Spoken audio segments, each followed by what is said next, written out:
अस्सलाम वालेकुम नाज़रीन, मैं हूं कामरान खान और आप देख रहे हैं शो न्यूज़। आपको बताते चलें कि आज आसिफा जरदारी भुट्टो जो हैं वो पहली बार किसी पॉलिटिकल कैंपेन में पहुंची हैं और मुल्तान स्टेडियम में मौजूद हैं, जहां फजलुर रहमान पहले ही अपने कारकुनन के साथ पहुंच चुके हैं। आसिफा जरदारी के बारे में ये बात कही जाती है कि बिलावल भुट्टो के बाद वो पार्टी कमान संभालेंगे। अभी तक उन पर नैब का कोई भी चार्ज नहीं लगा और इस वजह से वो अभी तक क्लीन चिट के साथ मौजूद हैं।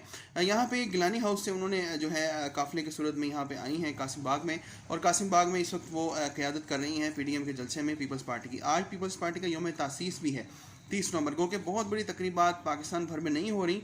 पूरा जोर पीपल्स पार्टी ने आज इसी जलसे में लगा दिया है, जहां पे हुकूमत पाकिस्तान और हुकूमत पंजाब जो है इसको रोकने की भरपूर कोशिश कर रही है। और कोरोना का इल्ज़ाम लगाकर आज ये कहा जा रहा है कि अगर पीपल्स पार्टी और जो क़यादत है अपोजिशन की, अगर उन्होंने यहाँ पे जलसा किया और उसके बाद कोरोना वायरस फैला तो इन सब के खिलाफ मुकदमे किए जाएंगे। NCOC के इजलास में भी यही फैसला किया गया है। अब देखना यह है कि इस जलसे का क्या आउटकम निकलता है।